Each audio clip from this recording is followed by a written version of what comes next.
The air in St. Peter's Square was thick with anticipation. On this day, unlike the usual bustling crowds of tourists and pilgrims, there was an unusual hush that settled over the square. The usual sounds of people conversing and marveling at the grandeur of the Vatican were replaced by the nervous energy of waiting. Thousands of eyes were fixed on one single window of the papal balcony as the moment everyone had been waiting for had arrived, the announcement of the new pope. This wasn't just any election. This was the turning point in the history of the Catholic Church, a moment that could redefine its future for generations to come. When the name was finally called Léon XIV, a ripple of surprise washed over the crowd. It wasn't the name many had expected. Si vous voulez découvrir tous les secrets derrière cette prophétie et comprendre comment ce changement historique pourrait transformer l'avenir de l'Église, abonnez-vous dès maintenant à notre chaîne et activez les notifications pour ne rien manquer. The name Léon XIV was more than just a new papal title. It was a symbol of something far greater. For the first time in history, the papacy had been chosen by someone not from Italy, but from the United States. An American pope, in the heart of the Vatican, would now lead the global Catholic Church. This was unprecedented. But why Leon XIV? The name alone carries heavy symbolic weight, drawing a connection to the strength and courage of the lion, a symbol seen throughout religious and biblical texts. But it is also the name of a pope who was about to face unprecedented challenges. In a time when the Church was increasingly caught between its long-standing traditions and the demands of a rapidly changing world, Leon XIV's election felt like a moment of reckoning. The prophecy of Saint Malachi, which predicted the last pope as Petrus Romanus, Peter the Roman, had lingered over the Vatican for centuries. Was Léon XIV the fulfillment of this prophecy, or was he the symbol of a new yet uncertain era for the Church? La prophétie de Saint Malachie captive les croyants et les érudits depuis des siècles. Écrite au XIIe siècle par un archevêque irlandais, cette prophétie prédit l'avenir du papauté en détaillant 112 papes, de Célestin II au dernier pape, connu sous le nom de Petrus Romanus, Pierre le Romain. Selon la prophétie, ce dernier pape serait celui qui affronterait de grandes tribulations et mettrait fin à l'Église telle que nous la connaissons. Pourtant, au fil des siècles, aucun pape n'a réussi à correspondre complètement à la description de ce dernier pape. Laissez-nous vos pensées dans les commentaires. Croyez-vous que ce pape sera celui qui sauvera l'Église ou celui qui l'amènera à sa fin? Nous serions ravis de connaître votre opinion. Pendant des siècles, les érudits ont spéculé sur la signification de la prophétie. À chaque élection papale, la question se posait: est-ce la réalisation de la prophétie? Cependant, malgré l'exactitude de nombreux motos papaux, l'identité de Petrus Romanus est restée insaisissable. En 2023, l'élection de Léon XIV a ajouté une nouvelle dimension à ce mystère. Léon XIV, un pape américain, a ramené la prophétie sur le devant de la scène publique. Son nom, Léon, a immédiatement suscité l'intrigue. Pourrait-il être la réalisation de cette prophétie? Son pontificat marquera-t-il la fin de l'histoire de l'Église catholique? Ou est-il le début d'une ère nouvelle, un symbole de changement pour l'Église? Malgré l'attrait historique de la prophétie de Saint Malachie, l'Église elle-même n'a jamais officiellement soutenu l'idée que cette prophétie soit d'inspiration divine.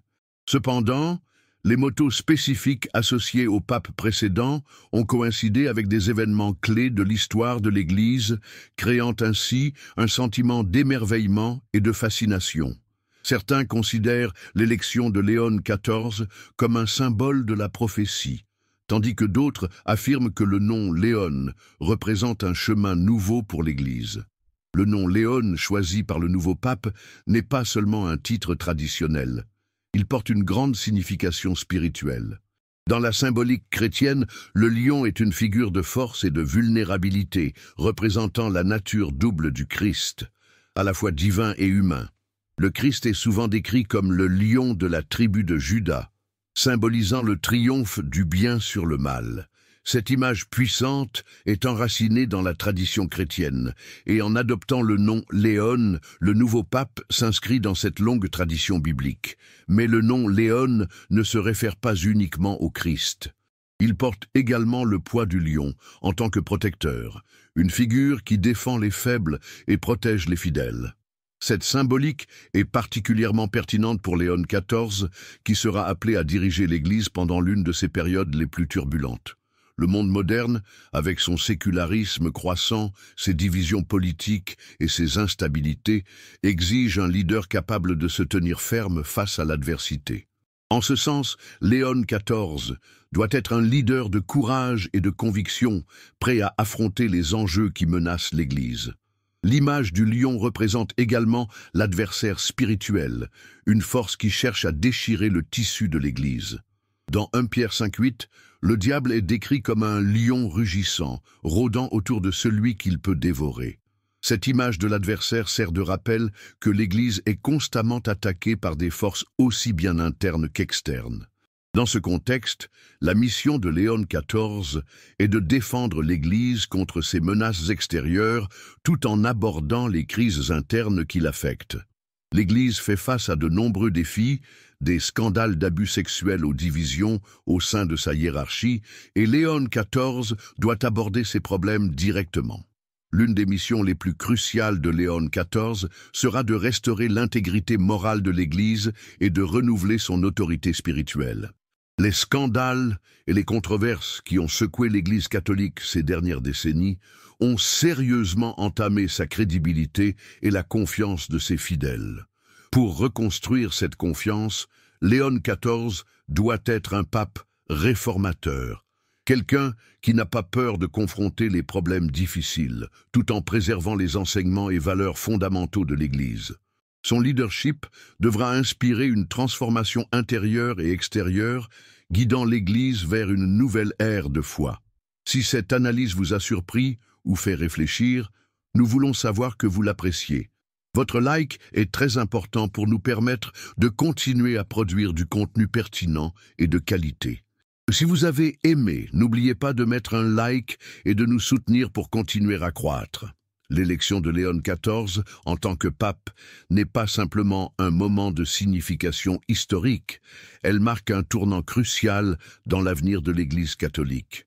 Historiquement, la papauté a toujours été perçue comme un centre de l'autorité catholique situé en Europe. Cependant, au XXIe siècle, l'Église fait face à des défis sans précédent.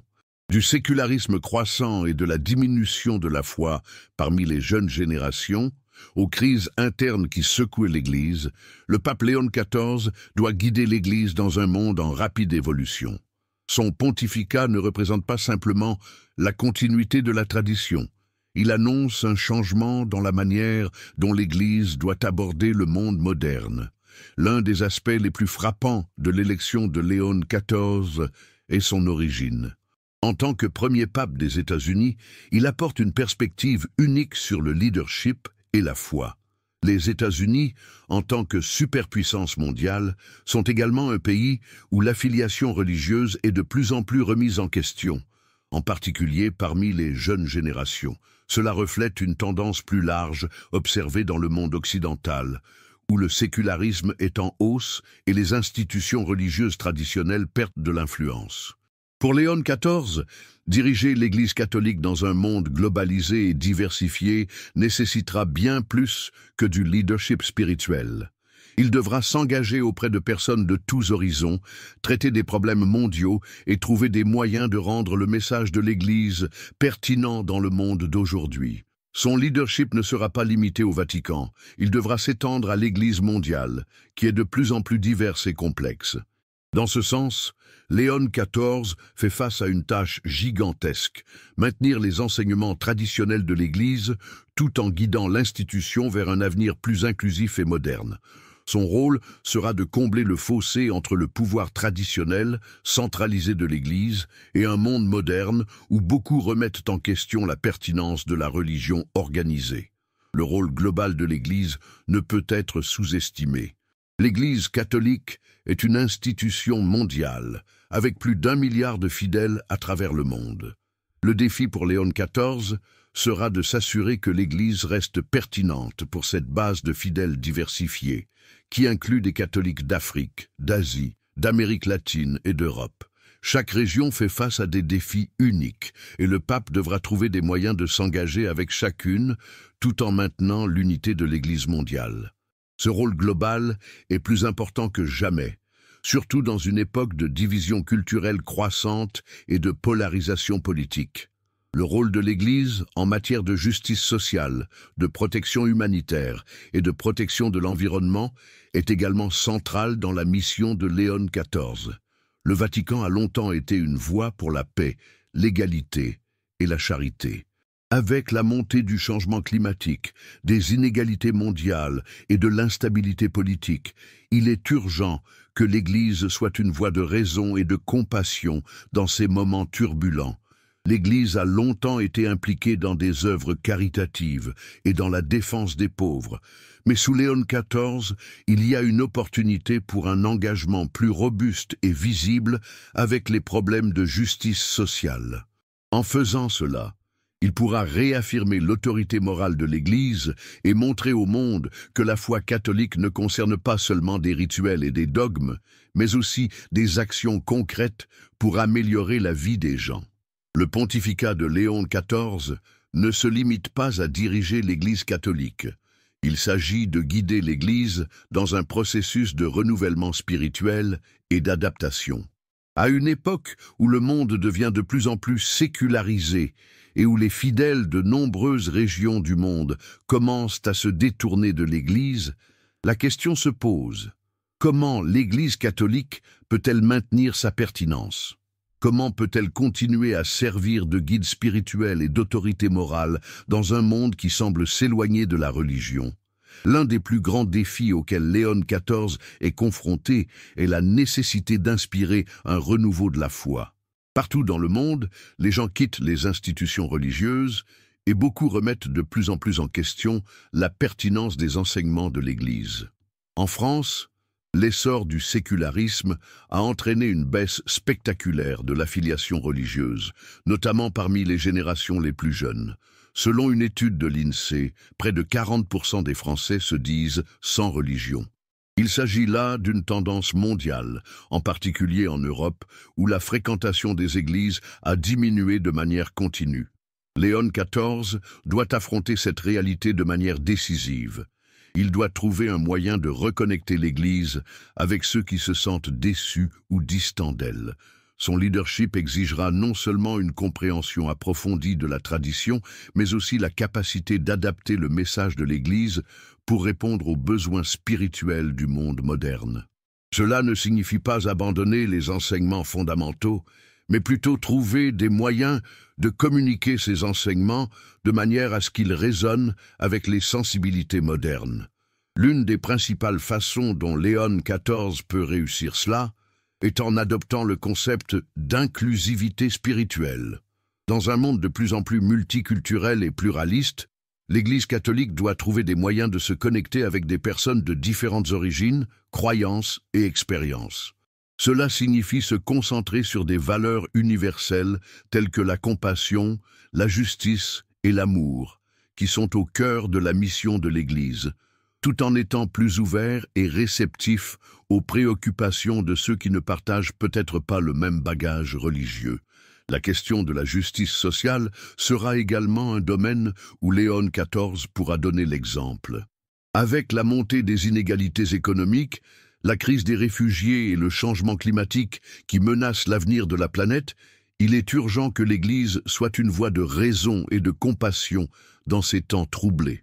Le Vatican a longtemps été une voie pour la paix, l'égalité et la charité, mais sous Léon XIV, il y a une opportunité pour un engagement plus visible et plus robuste avec les questions de justice sociale.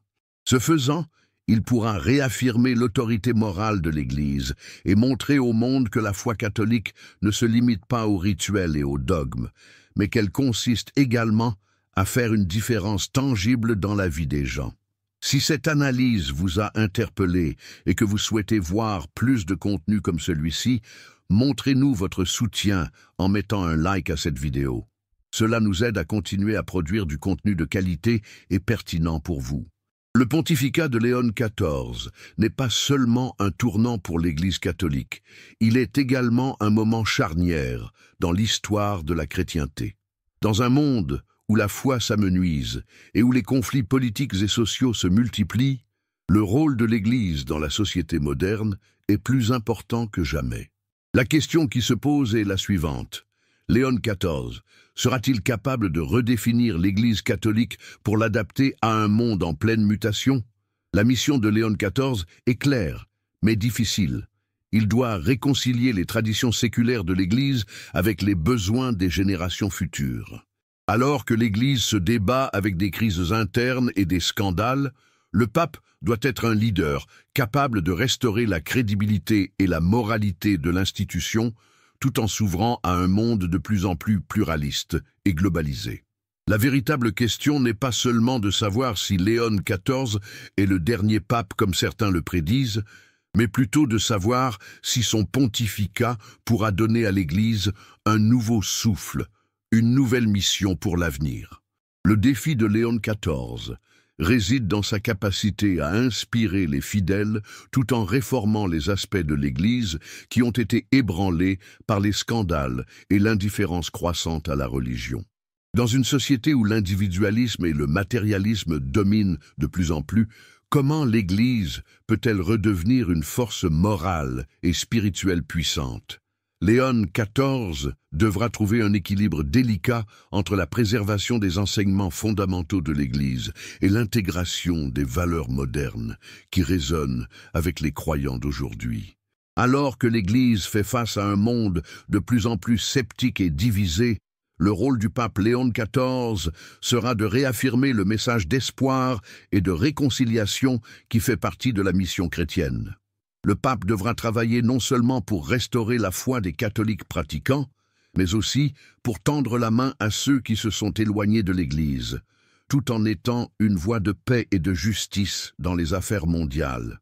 Le chemin qu'il tracera ne sera pas facile, mais son pontificat pourrait bien être celui qui guidera l'Église dans un avenir incertain. Le futur de l'Église catholique repose sur les épaules de Léon XIV. Son pontificat sera peut-être l'un des plus déterminants de l'histoire moderne de l'Église. Le temps nous dira si son leadership marquera la fin d'un cycle ou le début d'une nouvelle ère.